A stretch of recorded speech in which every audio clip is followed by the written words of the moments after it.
Pemirsa, buruh dari berbagai elemen kembali menggelar unjuk rasa di depan gedung DPR RI Jakarta. Pegawai dan tenaga ahli DPR hari ini memilih bekerja dari rumah atau WFH.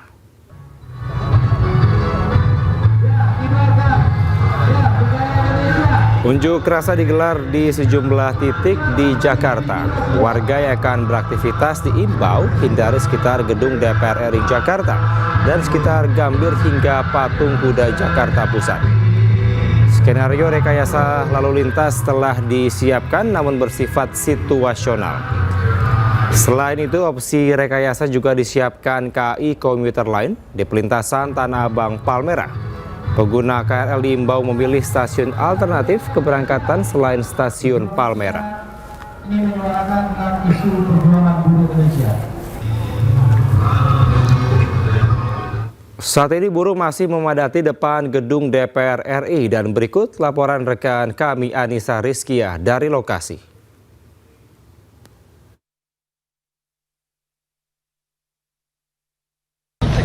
Demo yang digelar di depan gedung MPR DPR hari ini kita saksikan pemirsa di layar kaca Anda masih berlangsung, dan sebanyak ratusan pengunjuk rasa yang datang ini tidak hanya dari Serikat Pekerja namun juga ada aliansi mahasiswa dari sejumlah kampus yang ada di Jakarta.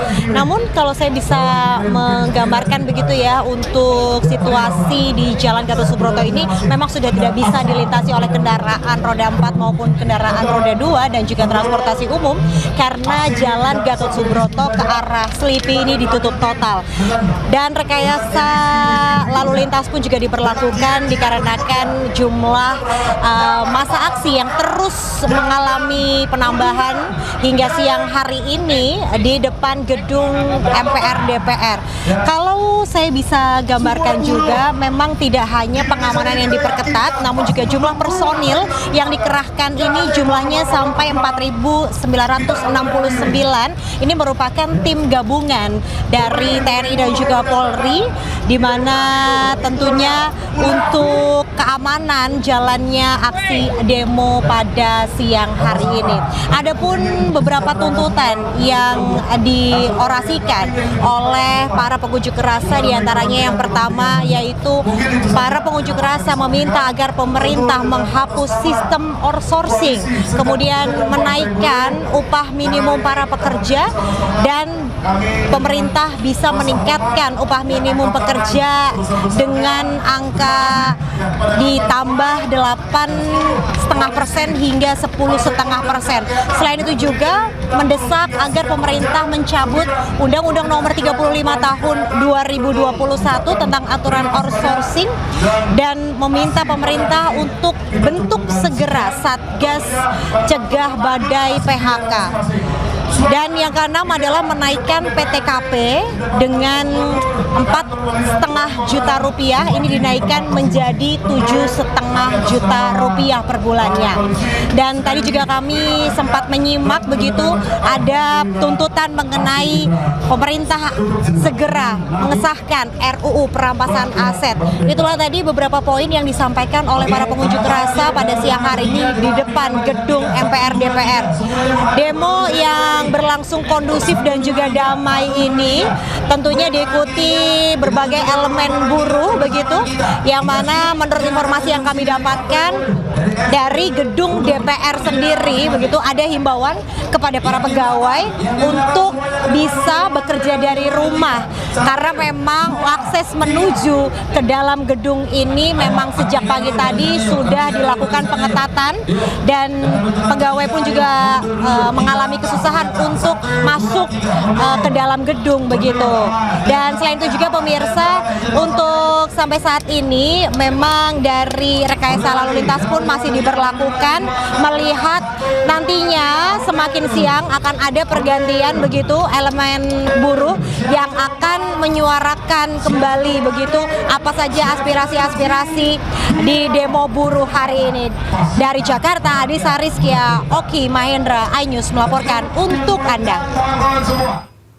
Sementara pemerintah ingatkan masyarakat agar tidak mudah percaya dengan informasi yang beredar di media sosial. Terlebih saat ini teknologi semakin maju dengan hadirnya kecerdasan buatan atau AI. Presiden ya membahas segala macam ya tentang situasi di Hal tersebut disampaikan Kepala Badan Pengendalian Pembangunan dan Investigasi Khusus atau Bapisus Aris Marsudianto usai rapat terbatas bersama dengan Presiden Prabowo Subianto di Kompleks Kepresidenan Jakarta. Aris menyebut masyarakat harus menyaring informasi yang diterima dan jangan terpengaruh dengan hoax. Presiden meminta seluruh jajaran pemerintah bersama dengan aparat keamanan menjaga stabilitas nasional agar pembangunan berjalan sesuai rencana. Presiden sendiri mungkin ada nggak yang disampaikan lewat Bapak tadi saat rapat di dalam?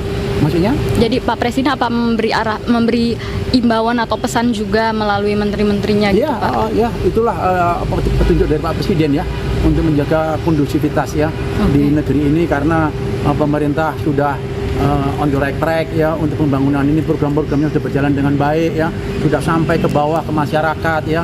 Itu marilah kita junjung rasa persatuan karena Indonesia akan maju dengan satu kunci yaitu Pemirsa, warganet digegerkan dengan isu penggunaan ompreng atau food tray makan bergizi gratis yang diimpor dari Cina diduga mengandung minyak babi. Pemerintah pun hingga kini masih belum menemukan bukti akan hal tersebut dan akan melakukan cek and recheck.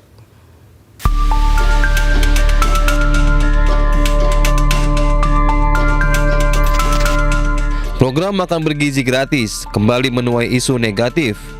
Kali ini bukan karena menunya, namun pada penggunaan nampan MBG yang diduga impor dari Cina dan diduga menggunakan minyak babi sebagai bagian dari pemulas industri.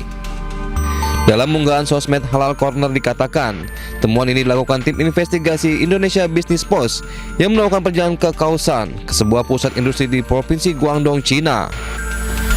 Di sana, ada 30 pabrik yang memproduksi nampan makanan untuk pasar global, juga memasok nampan untuk sejumlah importer yang terlibat dalam program MBG untuk anak sekolah.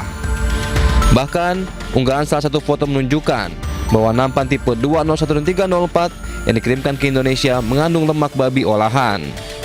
Merebaknya isu ini ditanggapi oleh Istana. Pemerintah berjanji akan menindaklanjuti temuan dan melakukan uji ilmiah dengan BPOM.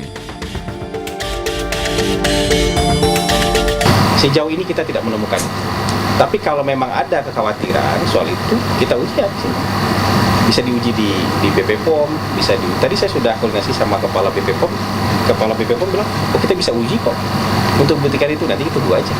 Badan POM akan menindaklanjuti isu ini dalam bentuk akan mengetes. Karena kan ada dua model kita bisa mengetes. Kita punya laboratorium dan laboratorium kita memungkinkan untuk mengetes itu. Pemerintah juga mengimbau masyarakat tak mudah terpengaruh isu sensitif yang belum terverifikasi. Pemerintah akan memastikan keamanan dan keselamatan para penerima MBG. Dari Jakarta, Rizky Ihwal, Pandu Priyo, iNews melaporkan. Bupati Pati Sudeo bantah terlibat korupsi. Selengkapnya usai jeda.